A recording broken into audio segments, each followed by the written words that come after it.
and he recognized her. The viceroy finds the lost princess, and surprised to him that she has actually become the wife and the queen of the king of the Sitra Achra. And what we learned at the end of last class is that all of this is alluding to a very deep dynamic where Hashem, or the king, sent the lost princess, meaning emunah, faith, simple faith, or like we've spoken about in the past as well, joy of the mitzvah, sent her down into exile.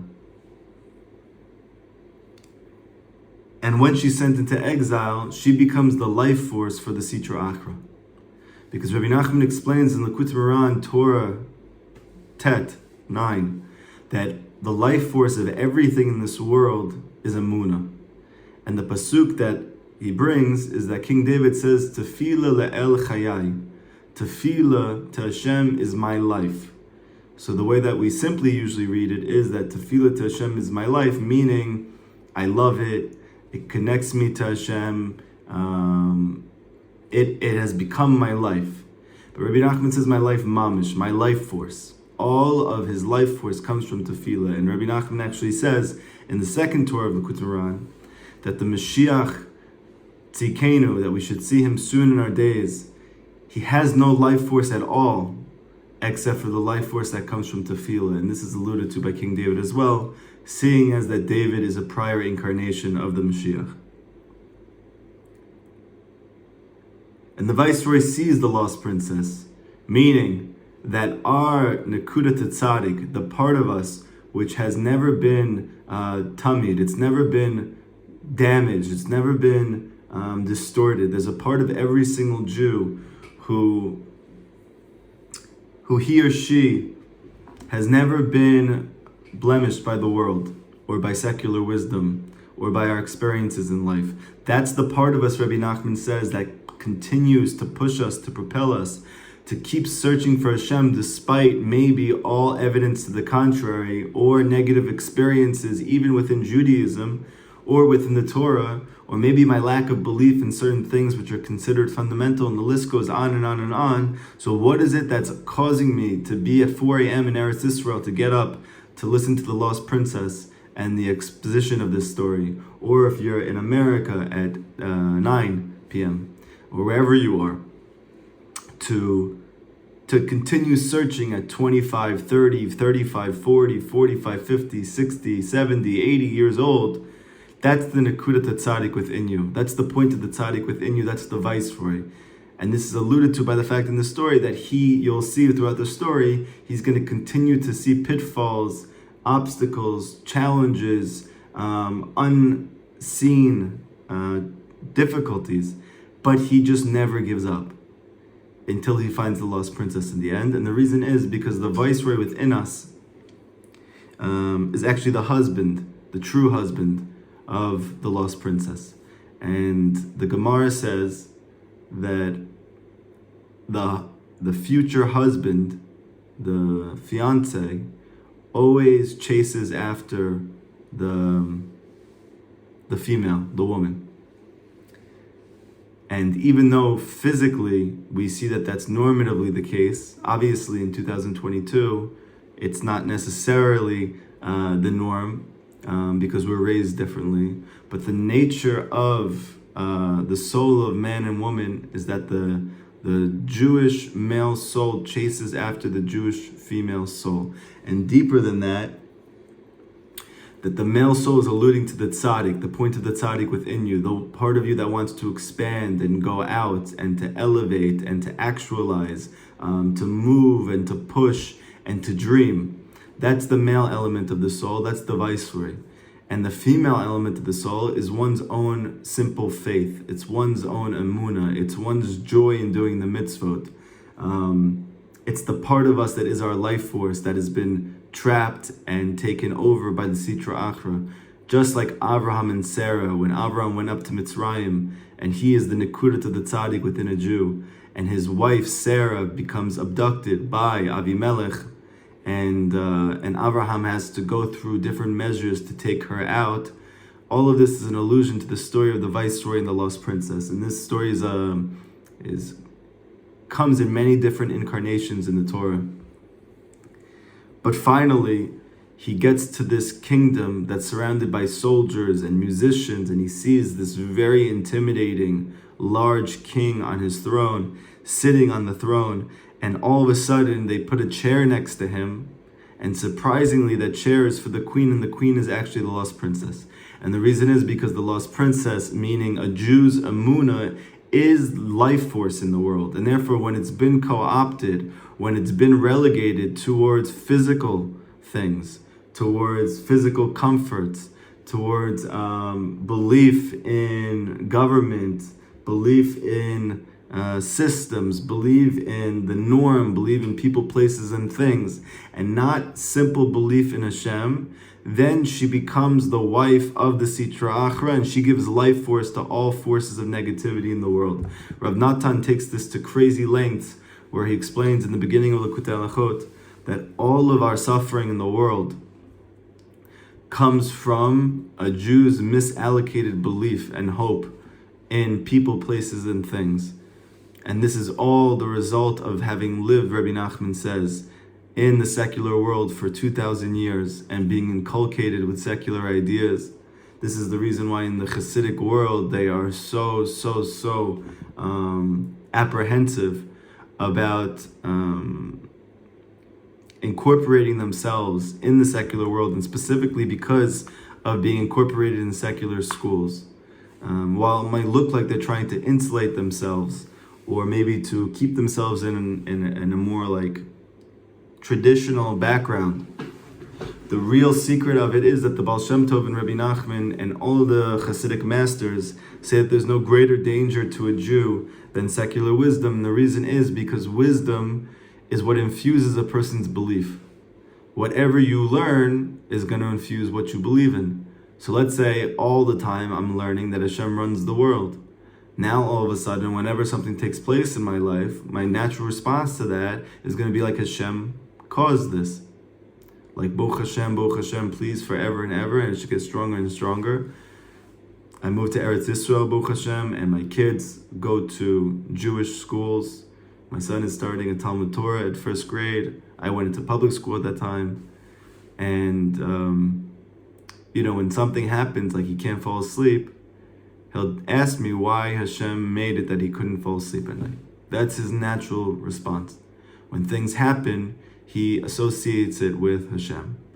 Like he asked me a couple days ago on Shabbat, when we were speaking about the concept of a gezerah, a decree. And he said to me, why does Hashem do that to people? Why does Hashem give us decrees? So I explained to him, because he wants us to sweeten those decrees. He wants us to overturn them through our prayer, specifically the prayers of tzaddikim. And so that's his normative response to the world. Bezrat Hashem should always be. And we, most of us Bali Tshuva or converts, or grew up religious, but grew up in a way that it wasn't completely authentic, or at least it wasn't at the level of Rabbi Nachman's Torah. So we have to relearn everything. And that's much harder. That's why it says in Pirkei Avot that there's no comparison between a paper that's never been written on and paper that you had to erase and you're writing over it again. Because even though in reality it's still blank paper, but really you'll see that there's no comparison in the ease in which you can write on paper that's never been erased to even paper that's been completely erased and writing over it. None of that is to say that we should feel bad about this, because be'emet, tzadik can't stand in the same place as a Baal Tshuva. This is from the Gemara. And it's clear from Rabbi Nachman that the greatest souls fall to the lowest places, and this is the teaching of his great-grandfather as well, the Baal Shem Tov. But at the same time, obviously, one of the benefits to growing up authentically in spirituality is that this is our normative way of conceiving reality. And the main reason being because the wisdom which one imbibes, that becomes the main influence of one's faith. Wisdom gives birth to faith, and faith also gives birth to wisdom, and they correspond, they go together. So he sees that the princess has now become the wife of the king of the Sitra Achra because she's giving life force to everybody in the forces of negativity in the kingdom. And that's as well why Rabbi Nachman explains in the 7th lesson of Likutei Moharan that when the Geula happens, it's going to be in the merit of emunah spreading throughout the world. Why should emunah spreading throughout the world end exile? And the reason is really simple.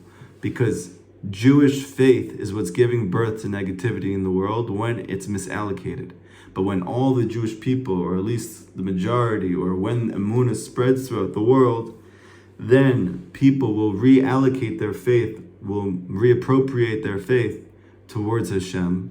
And once faith is reappropriated towards its source, which is in Hashem, then the Sitra Achra will no longer have life force and the exile will end. And this doesn't just mean collectively. You could do this right now, individually, to a very, very large extent. And that's what we're working on doing. And that's what we're up to. Achar kach, hetzitzad hamalka var'achad. Afterwards, thus, the queen started to gaze, meaning the lost princess, var'achad, and she saw one, sheshochev b'zavit v'yikira oto. She saw that there was a person, that he was lying down in the corner, and she recognized him.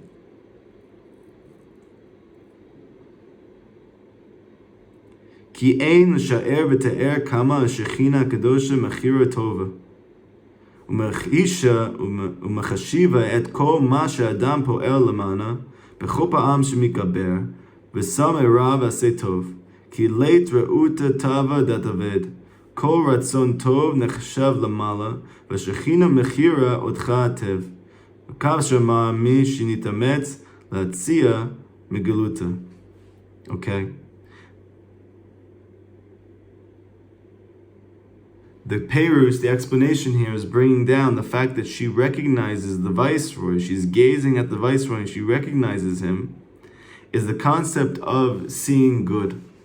And how whenever a person even just tries to recognize good, is desiring to find good in their life, this desire is recognized from above as being something very good. And it adds to this point by saying anything that's good, even just a good desire, even if you don't follow through with it, even if you don't have the strength to capitalize on it, you just want good, you're searching for good. That search for good itself is recognized above and is valued tremendously. And it's something that you're always going to have. And why is that important? Because Rabbi Nachman says that all the challenges that a person goes through in their life, when they need it the most, all of the good that they have done comes together and assists them at the time that they need it. So even all your holy desires, even if you never actually did it, let's say you want to learn Torah, but you don't. Let's say you want to do Hibodadut, but you don't. Let's say you want to not argue with your spouse, but you can't. Or the list goes on and on, but you want to connect to Rabbi Nachman, but it's hard for you. All of those wants, those holy desires, that good, that tov is forever. The nature of good is that it's true. The nature of evil or bad is that it's temporary. So every negative thing, even negative actions or negative thoughts or negative emotions, even though they might be the bane of my existence and they might be at the forefront of my consciousness, it's only temporary. But any good that you have done, have wanted, have thought about, have felt, have experienced, have acted on, all of that good will be forever. And all of that good comes together and coagulates to assist you at the time that you need it the most. V'amda mikisa. She stood up from her throne. V'halcha l'sham v'nagabo. She stood up from her throne and she came over to him and she reaches him, she touches him. Rabbeinu HaKadosh medavar melashon zar kazeh kedei le'arer otanu. And the Perush, the explanation here says that Rabbeinu HaKadosh, Rabbi Nachman, is speaking in a very bizarre language, that she stood from her chair and she walked there and she touched him. Why did Rabbi Nachman speak in this language? To arouse us. Shetzarich she'emunah likarev la'adam. That we need to have emunah to be able to draw close to Adam. Ad shetegia b'nafsho, until that we reach our soul. Meaning, what is it that causes the lost princess or the Shekhinah or emunah to find the tzadik, to find the nekudat tzadik, to find the point of truth within a person? It's the belief that he's there. She gazes at him and she sees him in the corner somewhere lying down, and she comes over and she touches him. It's her belief in him that he exists, that there's a point of good within me that cannot be tarnished, that can't be touched, that can't be stymied or blemished. There's a part of me that's inherently good, like we spoke about in previous classes. It's the belief in that point of good that allows one to touch that part of one's soul. And this is one of the great chidushim of Chassidut. That as opposed to the Musar movement, that is the self-improvement movement of Judaism, which focused very much on ethical behavior, the improvement of one's midot, emotional or human qualities between one person and another. But the way that Musar usually looks is its reproach, it's rebuke. It's speaking towards the negative faculties of a person to try and make one aware of what's causing this distress or what's causing a person to live in a negative or lower way, but it's through pejorative language, through negative language. And that one needs to, so to speak, chase and to look outside of themselves to find good, to find Hashem, to find their point of the tzaddik within them. It's outside. But the Baal Shem Tov's Chiddush, which is based on Kabbalah, and this makes all the difference in the world, is that this point of the tzaddik is not far out. It's not in space. Like Moshe Rabbeinu said, it's so near to you. Why is it so near to you? Because it's inside of you. And now all of a sudden when a person knows that the tzaddik is within them, not outside of them, my whole relationship towards spirituality changes. Because it's no longer about creating a new reality, it's about excavating an ancient reality which has existed within me from before the physical world came into being, and which is like the story of Rabbi Nachman that we're going to do, the boy who's made of precious jewels and stones. But these stones are hidden within the boy's flesh, and it's only once he gets a cut, meaning he goes through an episode of acute suffering, that he gets to see that actually he's made of precious stones on the inside, right? Because this is the chiddush of the Baal Shem Tov, that the nekudat tzadik is within us, and we merely have to excavate it. We don't need to find it anew. It's there. And this all comes from the gazing at it, from the part of us that believes simply that we're good. Now, a person might say, I don't believe I'm good, but that's not the simple part of you. That's not the authentic part of you. That's the part of you that has been co-opted and corrupted by secular wisdom, by the world, by previous experiences, through the lens of those pieces of information or wisdom or paradigms of life. But be'emet, every single Jew is a believer and a son of a believer, and that doesn't just mean a believer in Hashem. It's also a belief in one's real, true, authentic self, the part of them that's good, the part of them that's a tzaddik. V'lo tiyeh etzlo kamo davar rachok. It's not a matter which is far. Ki emunah hu milashon chibur, because emunah actually comes from the lashon, meaning it's a linguistic parallel to the language of chibur. Chibur means connection or attachment, like it says in Esther, kasher hayata be'amna ito, that Mordechai raised her. What does it mean to raise somebody? It means to be in deep connection with them and to elevate them through that deep relationship, that intimate relationship. So far as the sages actually said that she was not even Mordechai's niece, she was actually his wife. So why does it say that he raised her then? Because the concept of raising someone, that's a very intimate concept. That's a very connected reality. So emunah does not just mean faith. Emunah is an intimate connection to something that's primordial, that's ancient, that can't be separated. And it's through this point of emunah, this point of faith, that one is aroused and renewed with strength and vigor.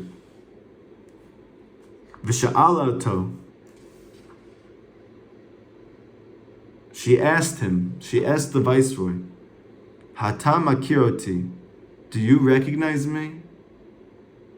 The lost princess, emunah, comes to the point of the tzadik within oneself and says, do you recognize me?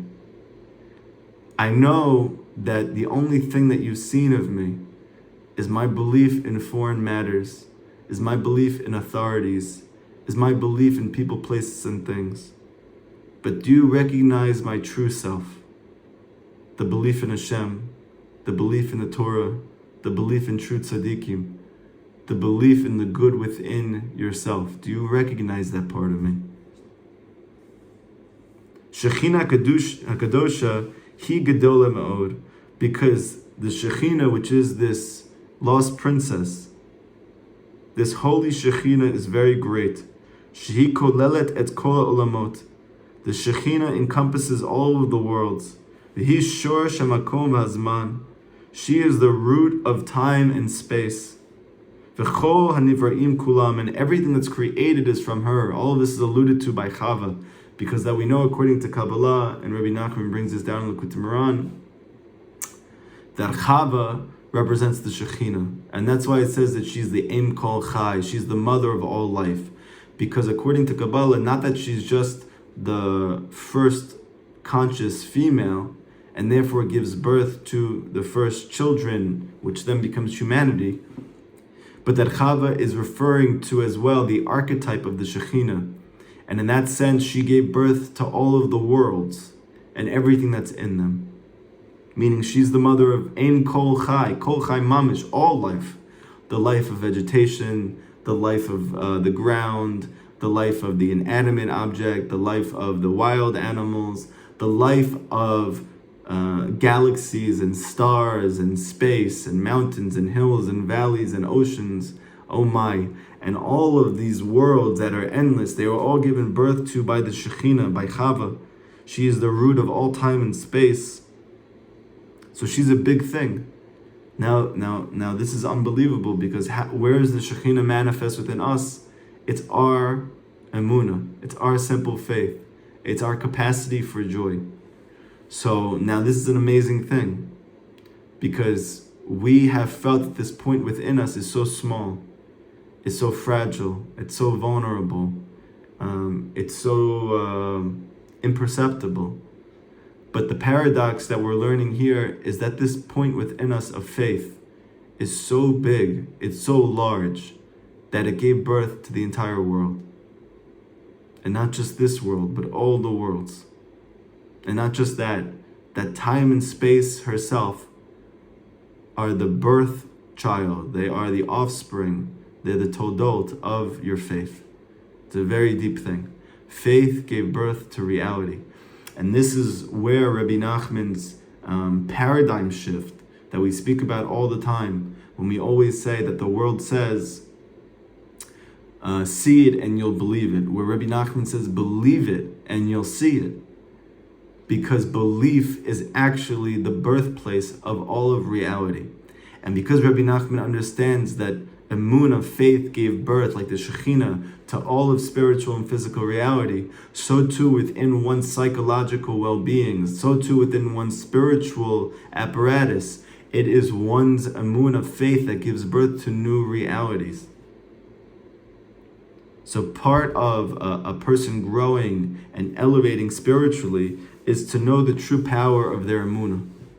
That even though it might feel so small, what Rabbi Nachman's really trying to do is to fan this flame of faith, and to make it, instead of a candle that the light is just always like on the verge of going out and being extinct, that it becomes this flaming, dancing fire, this inferno that will burn until the Mashiach comes, not like a little tiny flame, but like a burning inferno of dancing flames.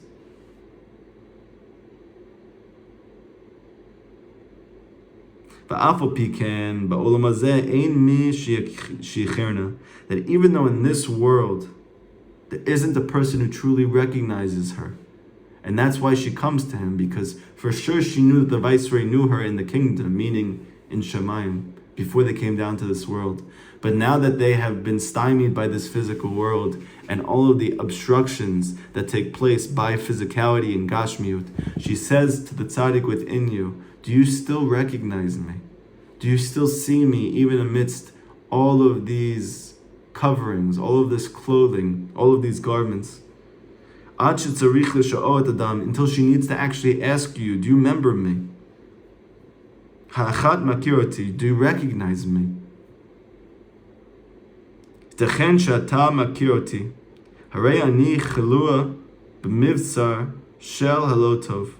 That behold,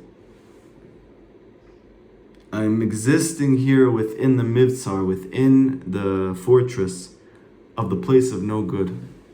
But despite all of that, I'm here, and I'm here in a big way. In fact, even this place of no good only is given birth to and given life force through me. Do you recognize me?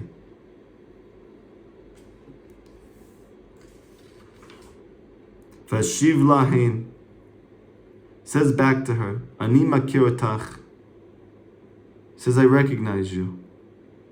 Ati abat melech shene'evda, you are the lost princess. Achen ken, the tzadik within us says, yes, I recognize you, I remember you. That when Rabbi Nachman starts speaking about emunah, and a person goes out to the field for the first time and says thank you for things that they've been through in their life, talks to Hashem, asking for help, learns the teachings of Rabbi Nachman, all of a sudden, that part of themselves begins to awaken. They hear a shofar blast calling them, do you remember me? Do you remember me? And then that part of you that is conscientious, the tzaddik within you says, Achen ken, I do. Ani makir otcha, I recognize you. Ki ani yodea shemalchuta b'chum hashalah, because I know that Hashem's kingship, Hashem's authority, Hashem's rulership is really the kingship of the whole world. And we know that emunah and malchut go hand in hand. Emunah and kingship go hand in hand. Relate atar penui minach, and like it says betach Eliyahu, that Eliyahu Navi came down and gave Rabbi Shimon Bar Yochai the secrets of the Zohar, and he said to him that the essence of the Shekhinah is that there's no place that's empty of her, meaning that Hashem fills and permeates all of reality. Even Rabbi Nachman says those very dark, very sullied, very broken places, the Shekhinah is just as much there. And so the tzaddik within one says, I recognize you, even here in this physical world, even within the brokenness of my life. Except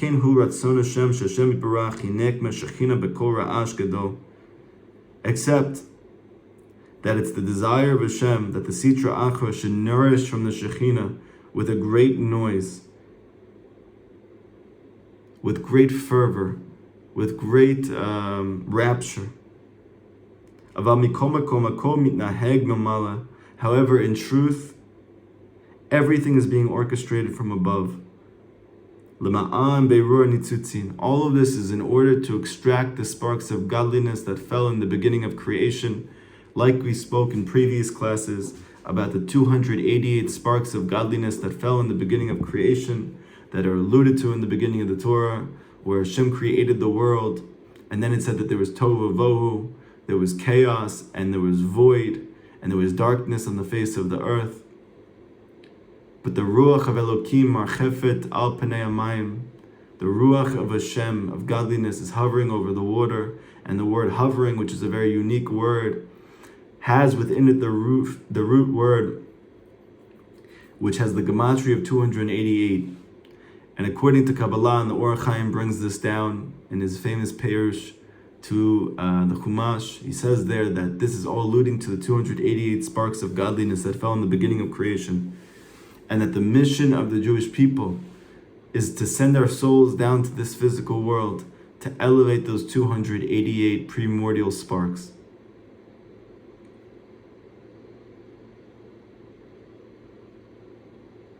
And that's really why we get sent to the Sitra Achra.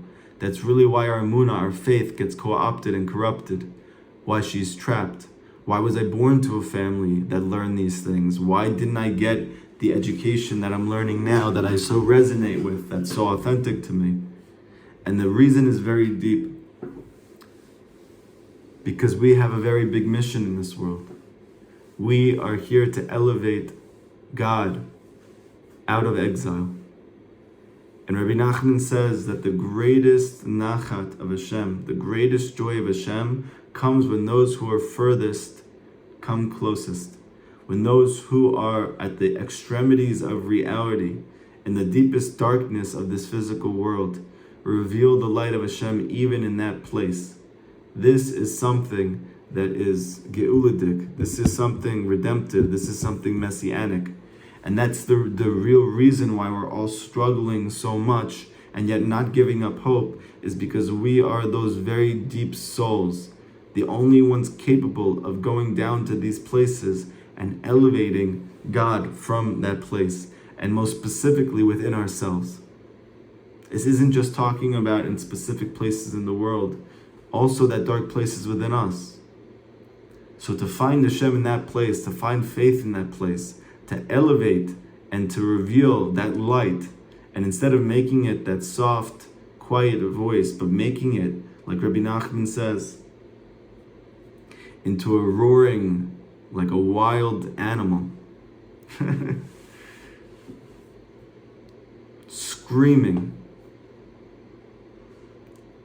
That is the lost princess, and that's the special mission that only we can do.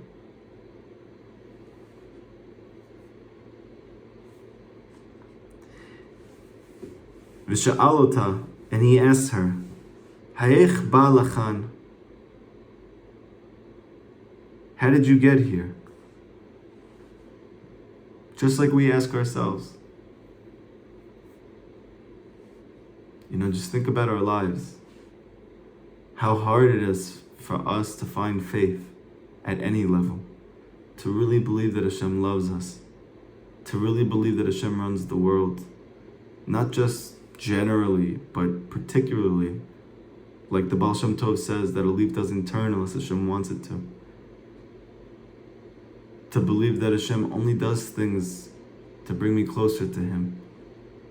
To believe that be'emet, even nature doesn't exist. It's all Hashem.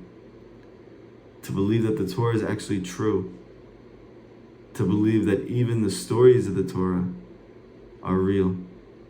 Even the Agarata, what appears to be metaphors or allegories, are real. That tzadikim, the stories of them are real. That their power is real. And that we ourselves have a point of tzadik within us that can't be tarnished, that can't be blemished, no matter what has gone on with us, and it will shine in the end. And it will be stronger than my depression, than my anxiety, than my anger, than my desire for honor, than my ego. It will break through, it will burst through, and it will envelop all of those things. And it will become a flaming fire. And when a person starts to learn this, and connect to this, and try to work on this, so easy to just ask yourself, how did you get here? How did you get here? How did it come to this? Even just looking at the Jewish people at large. I was on an airplane on the way back from Yisrael. On the way back from America to Yisrael. And there was an issue with our tickets. So it ended up being that me and my wife and my kids all got different tickets in different parts of the plane. Now, if my kids were older, it wouldn't be a big deal. But I have 3-year-old, I have a 5-year-old, I have at the time 6, 4, whatever, very young kids. And they obviously can't be on their own, like on a separate part of the plane. So when we would try to get the ticket fixed, to see that we could sit next to each other, they kept pushing us off. Go to the next part of the flight. Before you get on, they're gonna help you there. The manager's gonna help you there. Then eventually get on the flight, they're gonna help you there. Eventually we got on the flight, we're about to take off, and we're showing the attendants, and they're saying nothing we can do. And my wife is like, we can't fly on this flight. I said, don't worry, somebody's gonna help us. When they see that we need to sit next to each other, it's not like somebody has to go off the plane because of this. Just maybe you sit like on the left instead of the right, something small. And the attendant went around the airplane asking everybody, religious, Orthodox, modern Orthodox, Hasidic, secular, every type of Jew was on this plane. And without even thinking about it, it wasn't even like, oh man, that sounds really difficult, or having any type of empathy. Everyone said no immediately. And with like this vigor, almost like this angst or this anger towards us, that we're even putting them in that position. And with each family that the attendant went and asked, and to see how quickly they said no, definitely not, I became so disheartened. And not even because we needed seats, even though we bought seats, we had seats, but to sit next to each other and just, that somebody should empathize with us and understand that, we need to sit next to our little kids. To see the quickness with which everyone so dismissed our reality, like it was just so not important, and they didn't care, like there was a cruelty almost. I just became so disheartened. It really, really bothered me. It took me like a half an hour to like settle down my mind, to be even to close my eyes, because I was so saddened. We just had Tisha B'Av, and Rabbi Akiva, it's not even a Hasidic Perush. Rabbi Akiva says that the foundation of the whole Torah, the Klal Gadol of the Torah, is Ve'ahavta l'recha kamocha, to love your brother like yourself.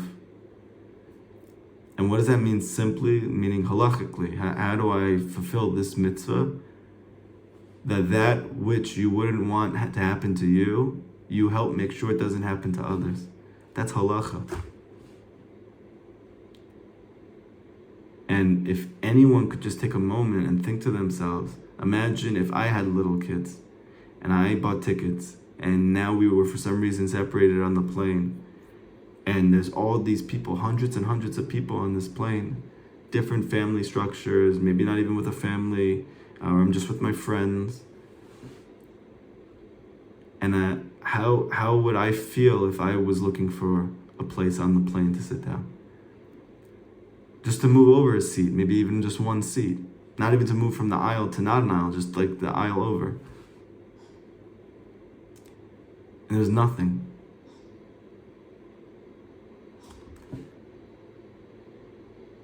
And I still can't it hurts me that we never learned, that we don't understand how limited a life of self-absorption is. We don't realize how sad a life of isolation is. That we don't comprehend how much we are one body with one soul. That the Jewish people are not separate entities living in different corners of the world, but we're all part of one, not just family, we're a one entity, we're one reality. There is no me without you, and there's no you without me. It's like, my right hand saying to my left hand, hey, let's clap. And you say, no, I have nothing to do with you, I'm not interested. But that's crazy, To not know that not helping another Jew is not helping yourself. And it's basic. People wearing kippahs, people wearing hats, people in religious garb, people not in religious garb, people just, even when I was secular, I would have helped the family do that. And to all the more so that we should be aware of this and caring about this.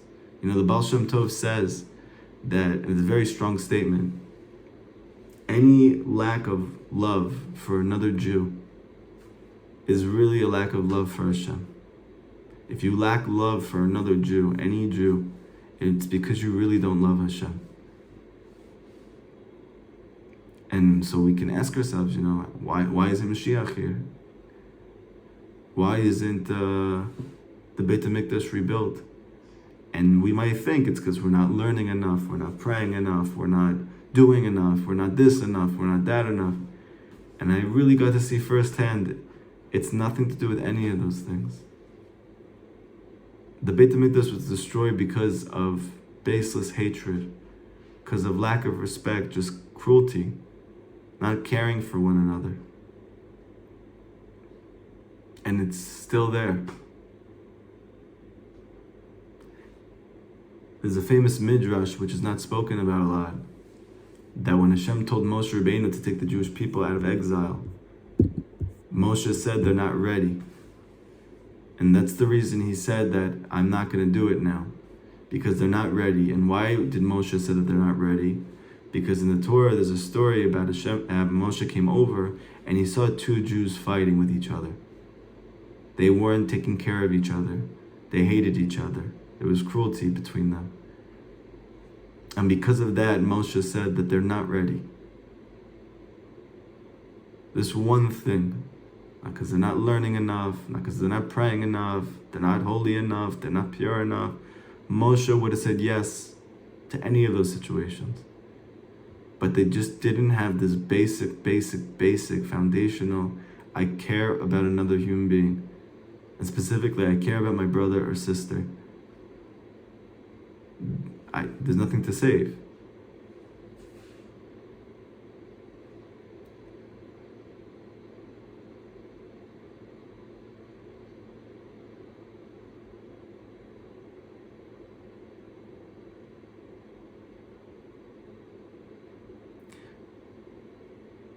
But there's another midrash that says that even in the end, if the Jewish people have no zchut, we have no merit, Hashem is still going to bring the redemption. Because we never stopped hoping. We never stopped hoping. And, Bezrat Hashem, I'm going to continue to hope and to push and to pull. And I pray, and I know that that's not them. I know that's not them. I know that that is being in the secular world for 2,000 years. I know that is not having enough of Rabbi Nachman in your life, or not having enough of the Baal Shem Tov in your life.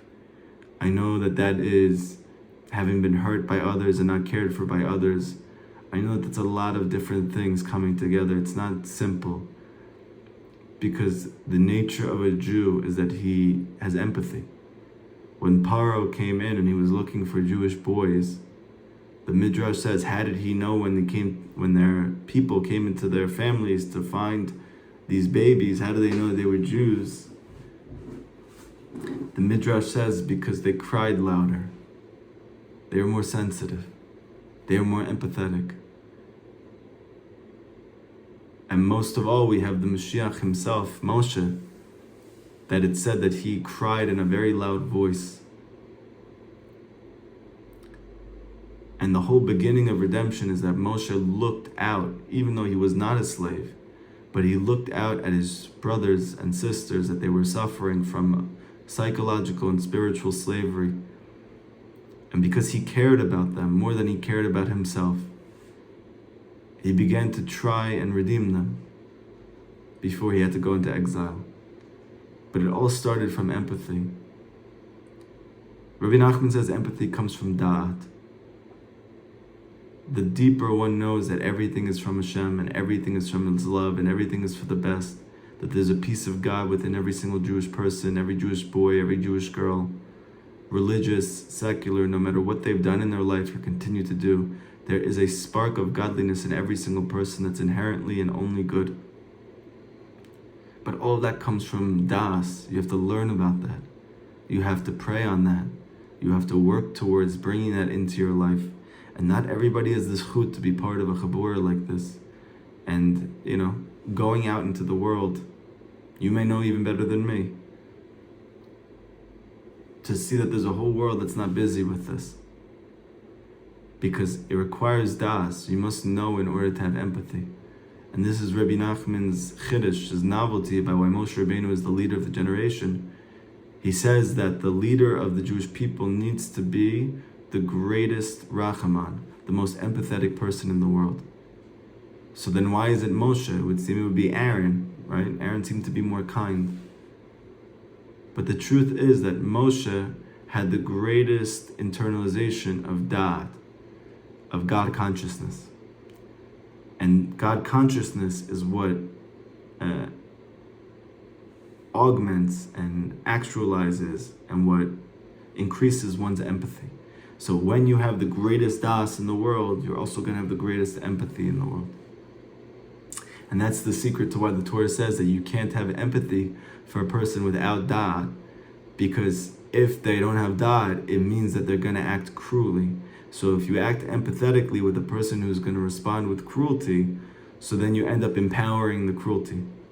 So then how do they ever get das if you can't give them das because you can't empathize with the person who's cruel? That's for another time. But either way, it's a fascinating thing that you see how deeply linked that compassion actually has to do with an inner knowing, this God consciousness. The more one becomes conscious of the reality of God, not just in the world, that He's the orchestrator of reality and the creator of reality at every moment, but that the peace that's inside everybody at their core is really God. So the more that expands and grows, the more one's empathy for the Jewish people and for the world at large grows.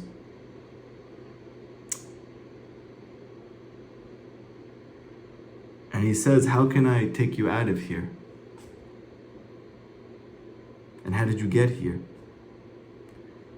And she responded, Basher Shavi Amelech Nizrak Mipiv Dibur. My father the king threw forth speech from his mouth, saying, let the place of no good take you away.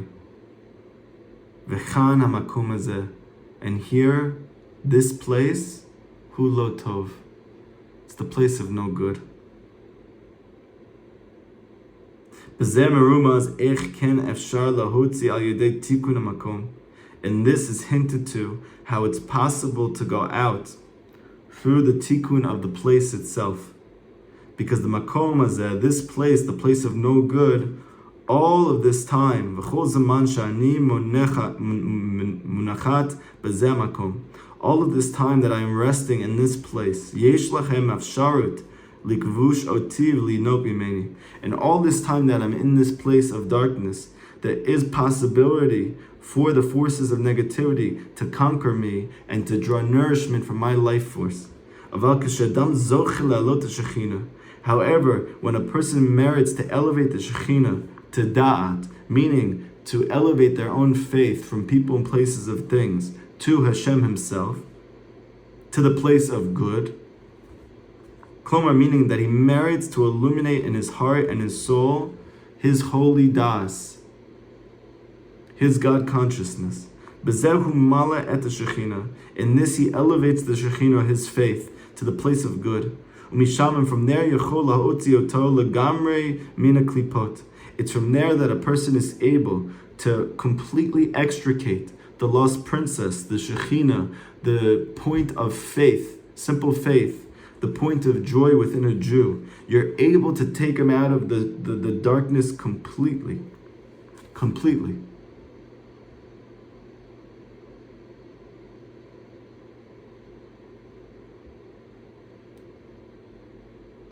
And this is the message from this class.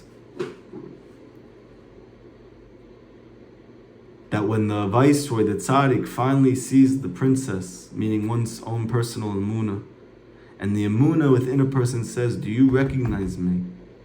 And you say, yes, I recognize you. How did you get here? How did you get so lost? And she says back, I was sent by the king to the place of no good. Not because he hates me, not because he's angry at me, but because I'm the only one capable of revealing Hashem in this place. In this place. It said that when Moshe Rabbeinu got up to receive the Torah, the top of the mountain was dark, it was cloudy, it was overcast. And Rabbi Nachman has an amazing Torah lesson about why was that Moshe was the only one who went all the way up to the top of the mountain, and nobody else went all the way up. Nobody else received the Torah. They got it from Moshe, but he asked a question, well, why didn't others go up? And obviously, simply, Hashem said that they shouldn't breach their boundary. But Rabbi Nachman takes it a little further, and he says, well, what was really holding everybody back? And he says, because Moshe was the only one that when he saw the darkness at the peak of the mountain, meaning that at the place of the highest revelation of God, it was pitch black, he was not turned off. He was not scared off, because he knew that Hashem was there. Darkness does not mean the absence of light. Darkness is actually a very intense light in and of itself. And that if at the top of the mountain it's dark, it's because Hashem is there all the more so. So when Moshe sees darkness, meaning the tzaddik within you sees darkness, it's not scared off by this. It actually runs toward it knowing that Hashem is in that place as well.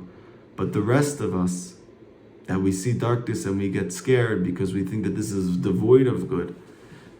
But at the end of the day, the place of no good, that's where the greatest revelation of God takes place.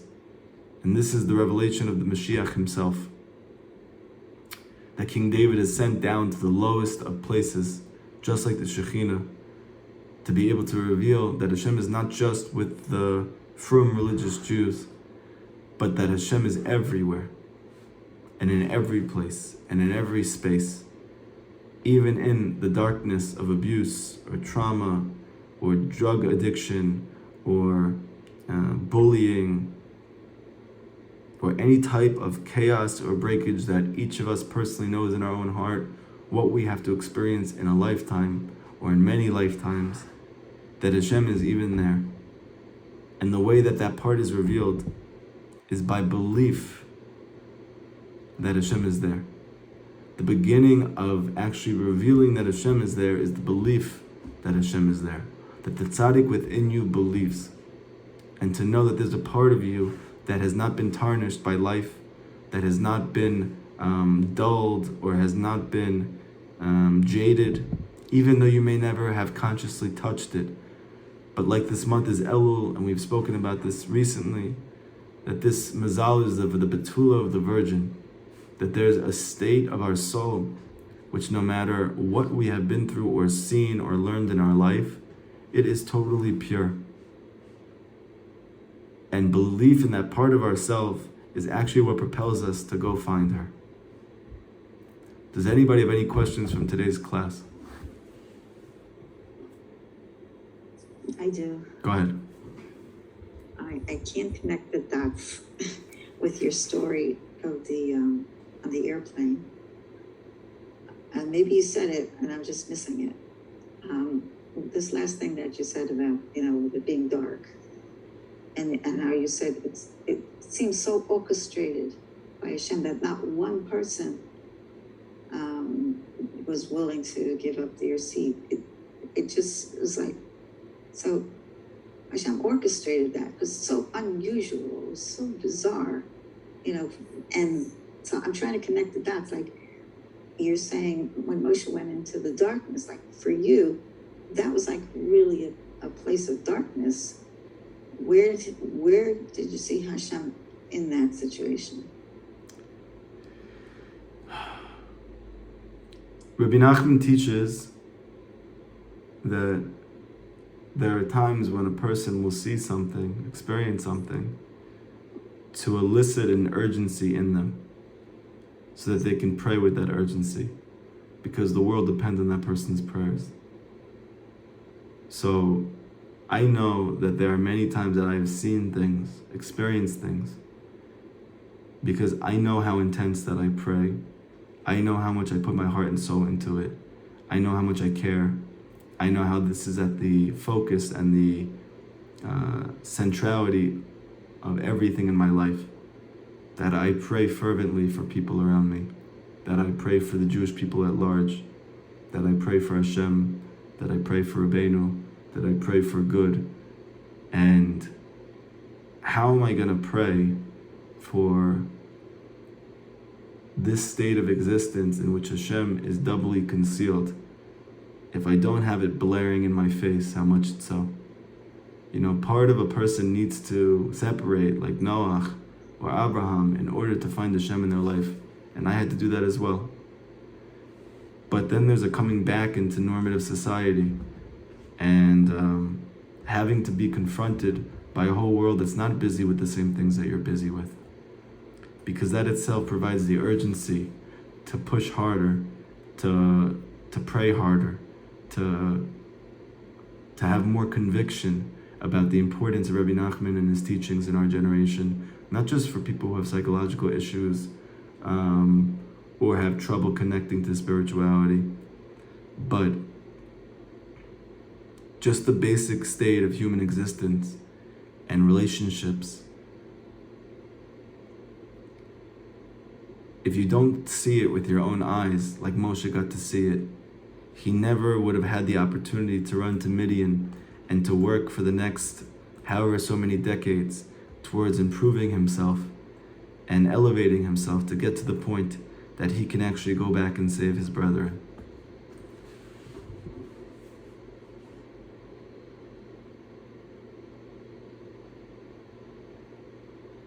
That was one point I got. There's more to be excavated. I'm praying a lot on it. But that was one chokhmah that I got.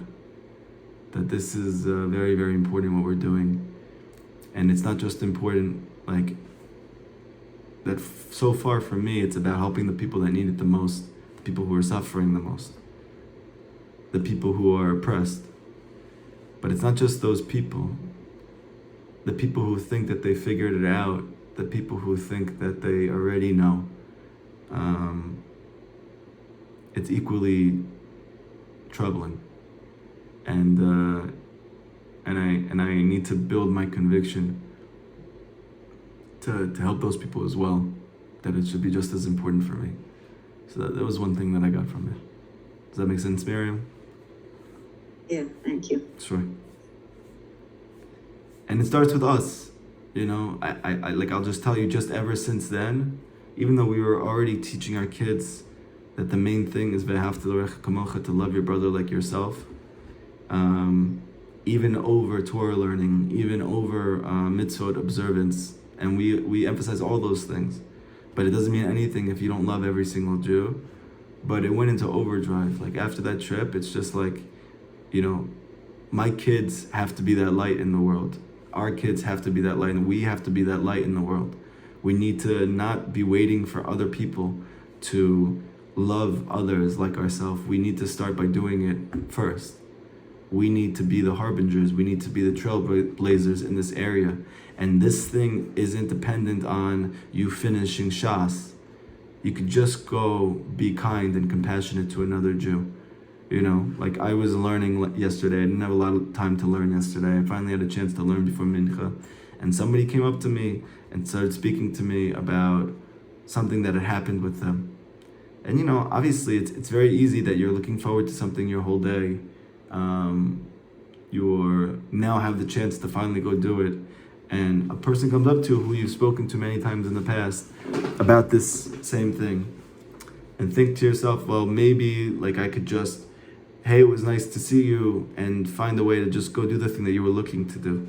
But what's the point of all that learning? Why am I learning Torah? The klal gadol of the Torah is ve'ahavta l'orecha kamocha, that I should be able to love another Jew more. that my love and empathy for another Jew should deepen. If that's not happening, the Baal Shem Tov says, you're not learning. You're not learning. So it starts with me, it starts with us. We need to own this. On our own path to looking for faith and the lost princess. But something that we could all do now is just love every single Jew and help that somebody should see us and want to do the same. Does anybody have any other questions? I have a question. Go Can you ahead. hear me? So in the story, the way that it's read, the way you explained it, was that the king sent the princess away, and he did it not out of anger, but out of love. But doesn't the story start saying that he got angry at her? Right. So if you go back to the original classes we did, the tremendous novelty of the commentator is that you could see through the language itself and through the story itself, meaning the fact that it said that he loved her more than the other kids, and he spent the most time with her, that it didn't really add up why she was the one who was sent to the place of no good, even though he liked her the most. So he ends up coming out with that the whole thing was a facade, meaning that the anger was used as a means to send her to a place where only she was capable of revealing God in that place. And that's why she was sent to the place of no good, because he loved her so much, because he cared about her so much, because he believed in her and her koach, her ability, even more than the brothers, which in this case, if you go back to the original classes, you see that the brothers represent Torah learning, meaning basic, fundamental knowledge of the tradition of our forefathers. But the princess represents simple faith, and that Hashem gets the most joy and nachat from her, meaning the simple faith of a Jew. This was the chiddush of the Baal Shem Tov. This is one of the reasons he was so antagonistic towards those people around him, is because that went contradictory to what had become culturally acceptable at that point, which is that Torah learning was king and everything else was not secondary or third. It was like in another world. And the Baal Shem Tov came and said, actually, simple faith is the most precious thing to Hashem. And so, our explanation of the story, according to this Perush, and this commentator learned from the biggest mashpiyim of Breslov in the world, not just the ones who are famous, but the ones who are in Eretz Yisrael, the one who are really living with it, who may not even speak English. That's the commentary that we have, and so that's the explanation that we're going with right now. Right. I mean, I heard that class and I understand. I'm just confused why it uses the word angry. To me, it's hard to fully accept that answer, even though I want to. When the story uses the word angry, like angry, I don't know how else to interpret that word. Right. So, the Rabbi Nachman teaches that anger is a code word used by the Torah to point to reference, to allude to a concealment of Hashem. Because what happens when a person becomes angry? They hide themselves. So, whenever the Torah speaks about Hashem's anger, Rabbi Nachman teaches many times in the Likutei Moharan, it's alluding to the fact that Hashem is hiding himself. Right? In Kabbalah, it's referring to tzimtzum, contraction or constriction. And it's a result of, oftentimes, our lack of belief in him, that he hides himself. Right? So that's the anger. But if you look in Halakha, the Rambam says that there's many things that a person can do, and it's all within the spectrum and realm of what's acceptable. The only thing that the Rambam says you need to stay completely away from, you can't engage in at all, you can't experience at all, is anger. That even halachically, the Rambam saying that this is like a fire that we shouldn't even get near because it's so destructive, that not even just like Musar, not Kabbalah, halacha, that the Rambam says in the Mishnah Torah, not to get angry, not to allow ourselves to be angry. But the Rambam ends up coming out and saying, but there are certain times that you're allowed to appear angry for the sake of making a point, or for the sake of teaching your children something that maybe it won't be acute enough for them unless you look like you're angry. even though the Rambam says, but still, even when you look like you're angry, still internally you can't actually be angry. And we know that the Chazal teach that Hashem keeps his own Torah. So if Hashem expects of us not to get angry, halachically, it has to be that at some deeper inner level, Hashem also doesn't, because he keeps his own Torah. So what does it mean when it says that Hashem is angry? It means that he's hiding himself. Why is Hashem hiding himself? Because that's the only way he can send us to the place of no good. Because ultimately, in the end, like we learned from many statements of Chazal and many statements from the Hasidic masters, all of this being sent of exile, like Hashem said to Abraham, Lech lecha, go for yourself, meaning the Rashi says it's good for you. And he told Yaakov, go down to Mitzrayim, leave Eretz Yisrael, go down to Mitzrayim. Why? Because it's going to be good for you. You're going to be happy from this. You're going to benefit from this. So too here. Yeah, thank you. That clarifies a lot for me. Thank you so much. Sure, shalom. Anybody else? Yes, good morning, Rabbi. Hi, good morning, I Bati. have a question about clarification. Sure. Did you say, can you hear me? Yeah, go ahead. Okay. Did you say Jewish faith, when misallocated, gives birth to the Sitra Achra in the world? Is that what you said? So, yes, but a little bit of I just want to correct one thing.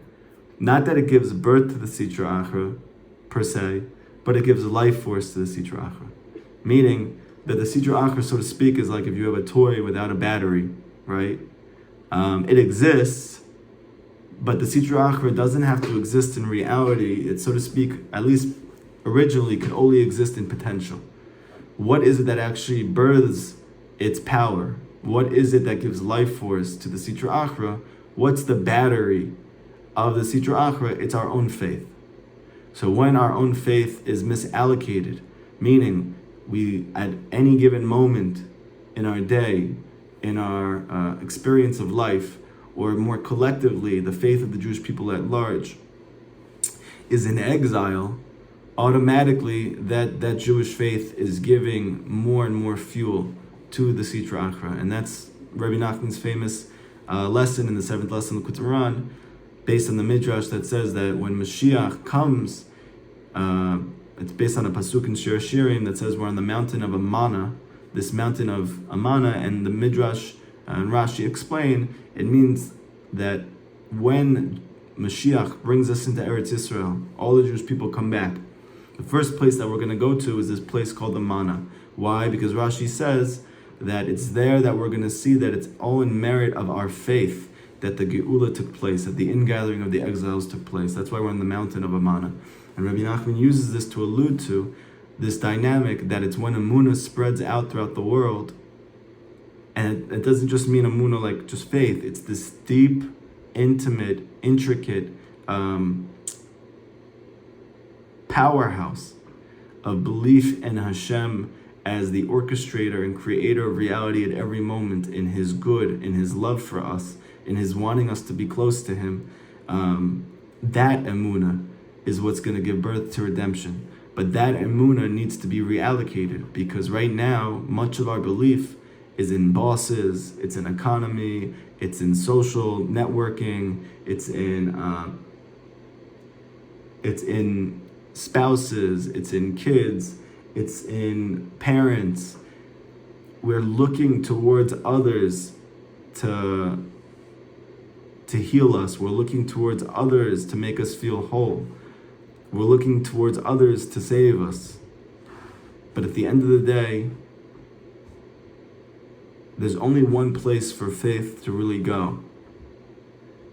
And it's Hashem. Because the princess is His daughter. It's nobody else's daughter. So even though she might get married to somebody else, she's not inherently His. She is the daughter of Hashem. Does that make sense, Batya? Yes, thank you. I have two more questions. Go ahead. Related to prayer.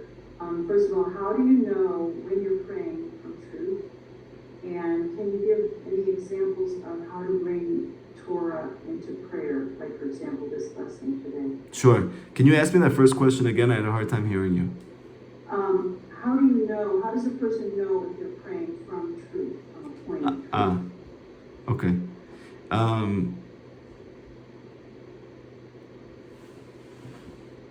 the lesson that Rabbi Nachman speaks about, first of all, you're going to have a resonance with it. Meaning, when you pray from truth, you're going to automatically feel a relief because you know that you're finally expressing yourself.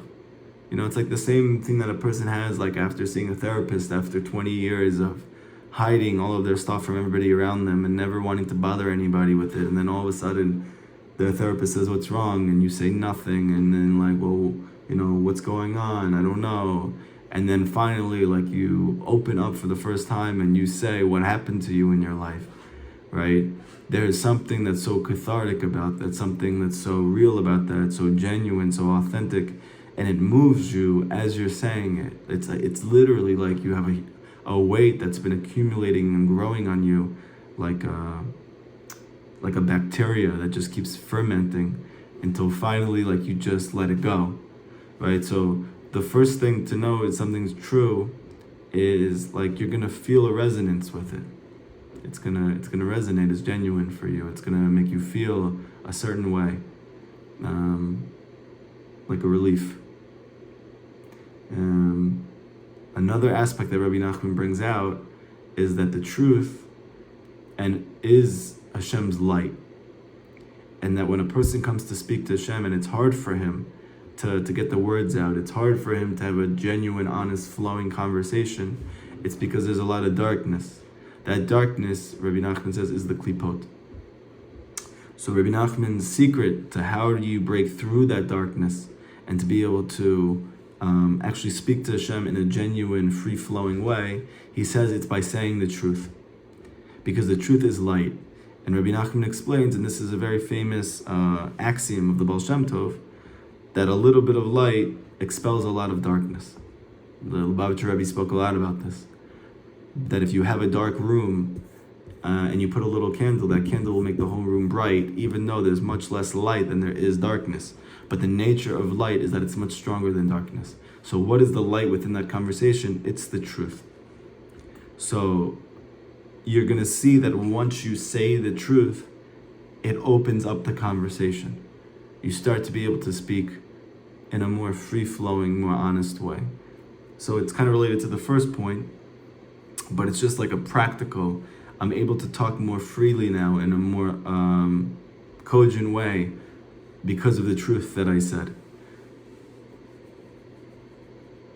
And finally, there's an aspect of the truth of truths, meaning a lot of times we think we're saying the truth, and yet we don't feel that. We don't feel that relief. We don't feel that. We don't feel that resonance or that connection, and it doesn't open up for me. So what's the reason? Because a lot of time we're not really saying the truth. We might be saying, Hashem, I want you, I want the Torah, I want the mitzvot, I want to be close to you. But maybe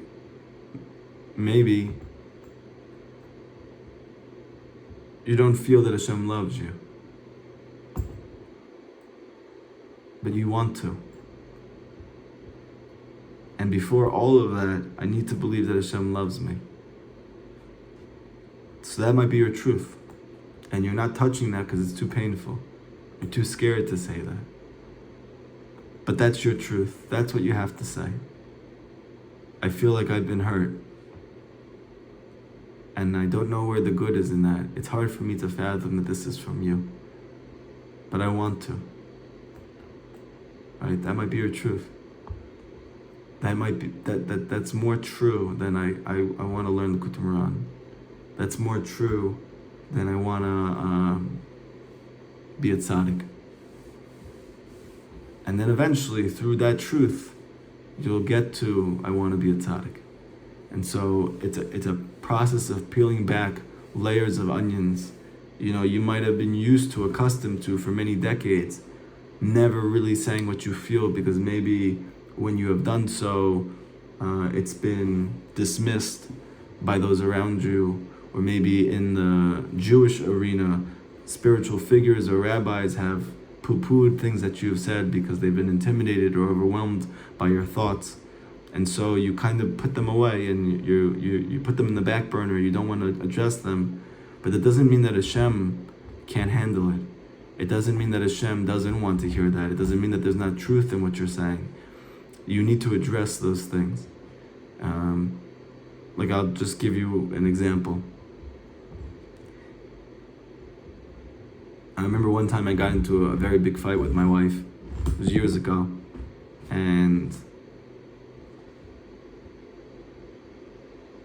usually after we fight, my nature is, the way I grew up is, there was a lot of fighting, but there's also like a need to have to fix or ameliorate the situation as soon as possible.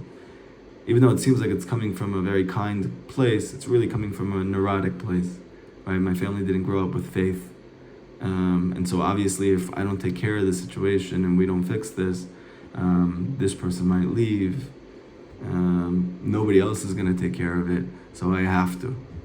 I grew up like that, and it's one thing to leave behind the secular world, it's another thing for secular ideas to actually leave you, right? It's one thing for you to leave Mitzrayim, it's another thing for Mitzrayim to leave you. So all of us here, to some extent have left Mitzrayim because we're all trying to get close to Hashem. But on the other hand, there's also a part of Mitzrayim needing to leave us.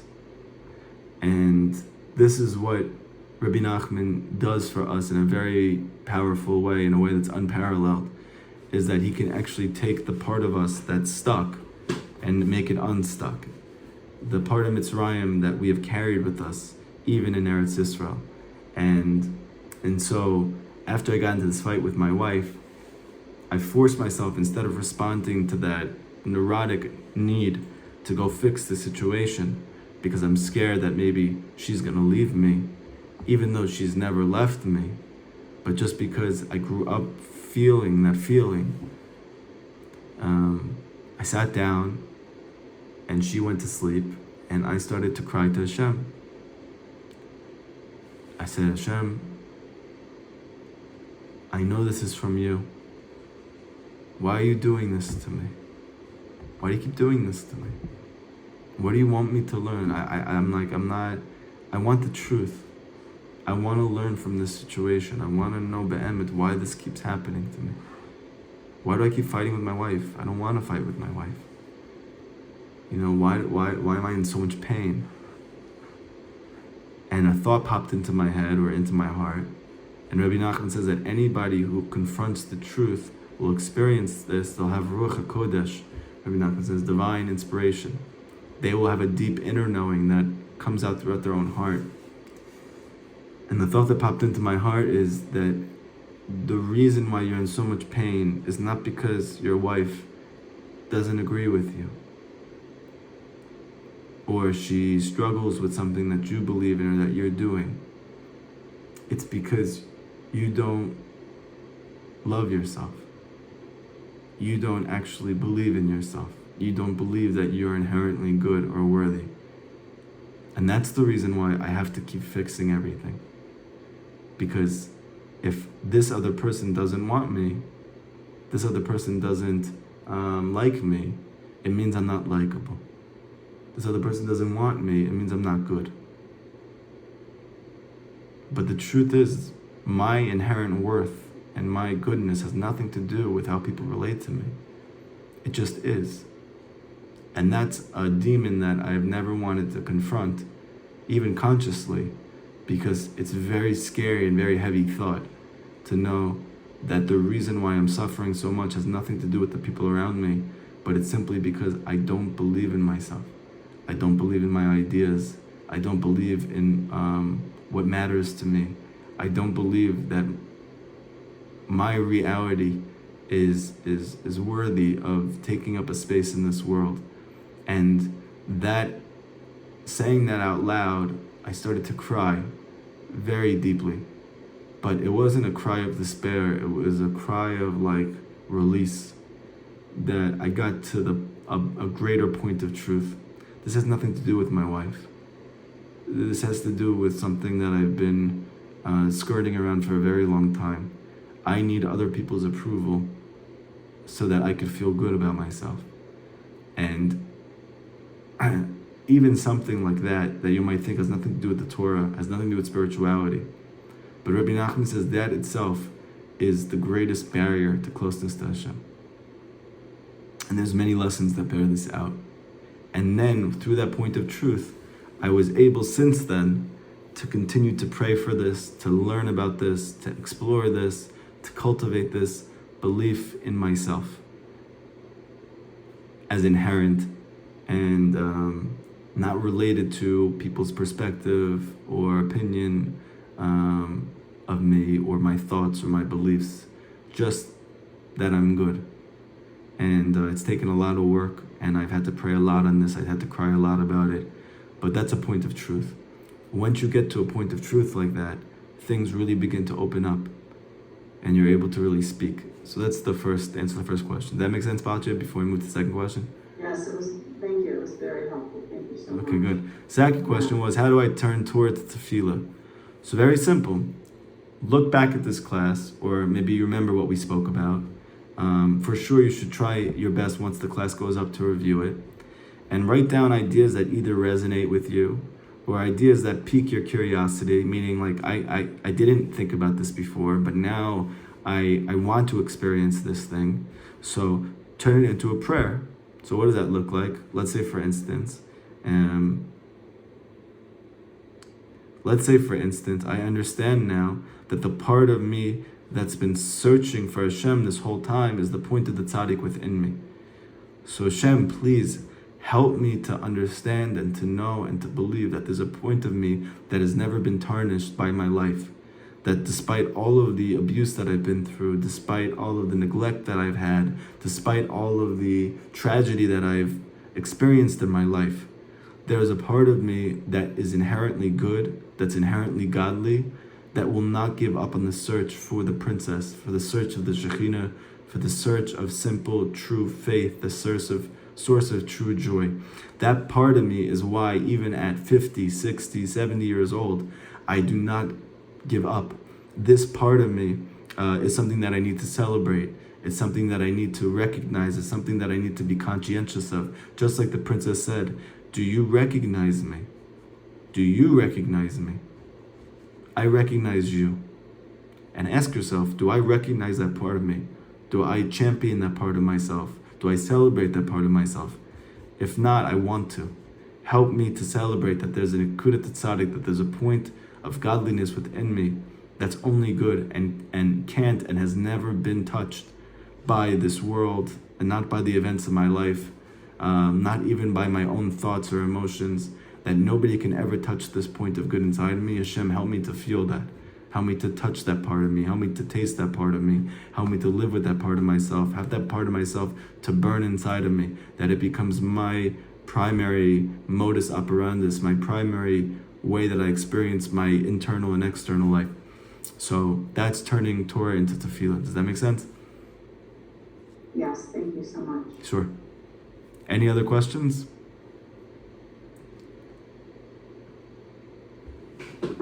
Just see if there's something at the bottom. Amen to that tefillah. Very good. Let's see here. Okay. This is reverberating in me. I just had a little cry. Maybe this is tshuva, to cry over our misconceptions of him. I feel like this happens every few days in Hibodedut, especially after these precious classes, to go back and thank Hashem and say sorry for the times I doubted he was there.